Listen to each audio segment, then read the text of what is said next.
Good evening, I'm Eric Wilson. And I'm Emily Waldron. Thanks for joining us tonight. The village of Winnebago is asking residents to make a big decision during next week's election. Voters will have to decide whether stores should be allowed to sell alcohol across the entire community. Jerica Valtierra talked with village leaders. Jerica, they want to make sure that residents understand this ballot question because it is a little confusing. Yeah, Eric and Emily, that's right, especially because some Winnebago businesses are already selling it. Currently in the village, there are 5 liquor licenses issued. Only 4 actually have alcohol for sale, but that could change depending on how voters cast their ballots. Leaders tell me there could be big changes either way. Vote yes to keep prohibition and vote no to get rid of it. Just days before residents head to the polls, the Winnebago Area Chamber of Commerce held an informational meeting.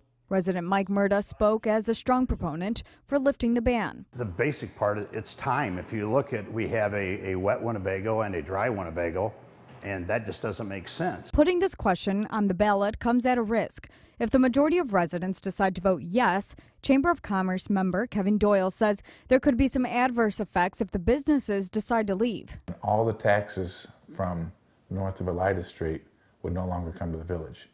And my understanding is that's more than a third of the income revenue stream for the village.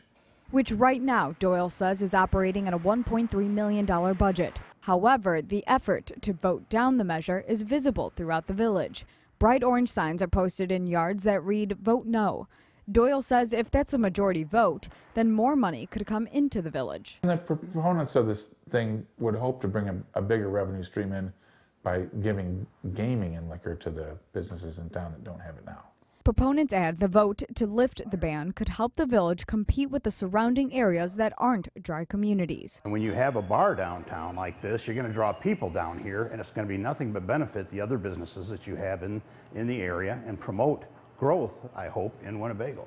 I'd like to see this downtown come back to life. I mean, This vote will be on next Tuesday's ballot for those residents who live within village limits.